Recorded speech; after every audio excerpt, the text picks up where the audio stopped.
देखो, साधु के पैरों पे हर कोई दंडवत करता है। साधु दिखने के बाद उसके चरण स्पर्श करते, पूरा सम्मान देते हैं, घर पे बिठा के बढ़िया यथोचित सरकार आदर सत्कार करते, दान दक्षिणा भोजन पानी सब देते। लेकिन हमारे भारत में ये अजीब विडंबना है कि जहाँ साधु को लोग इतना सम्मान देते हैं, वहाँ कोई ये नहीं कहता कि मेरा बालक साधु बन जाए।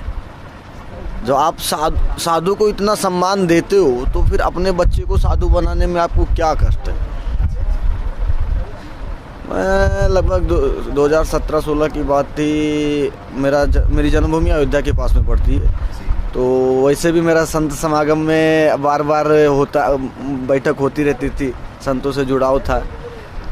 तो 2017 में मैं अयोध्या में प्रेम भूषण जी महाराज है, हम राम जी हमारे ट्रस्ट से, तो उनकी एक कथा चल रही थी और उनमें मुझे उनकी कुछ बातें बड़ी अच्छी लगी कि जो हम साधु के लिए इतना कर सकते तो खुद साधु क्यों नहीं बन सकते। ये हमारी भारत हिंदू संस्कृति की मूल परंपरा जो है वो साधु ही निर्वाहन कर रहे हैं।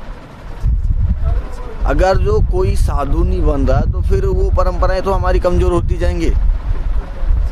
हमें उस परंपरा का निर्वहन करना, उसको आगे लेके जाना, जिससे हमारा ये हिंदू राष्ट्र ही पूरा उसी से चल रहा है।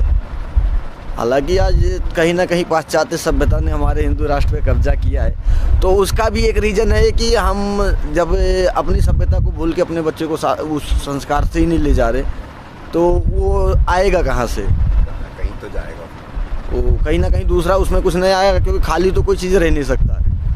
आप नहीं बैठोगे तो दूसरा कोई आके बैठेगा। तो ये थी, तो उस समय कुछ ऐसे ही भाव। अच्छा, इसमें कुछ कहीं ना कहीं हमारे प्रारब्ध के कर्मों का भी मायने होता है। बिल्कुल बिल्कुल। आदमी का अपने आप जो उसके कर्म होते हैं, कि अधिकतर लोगों से आपने सुना होगा कि खाली हाथ आए खाली हाथ जाएंगे। क्या लेके आया, क्या लेके जाना इस जंग में? लेकिन नहीं, हम पूर्व जन्म के कर्म लाए थे अपने साथ में, और इस जन्म के कर्म साथ लेके जाएंगे।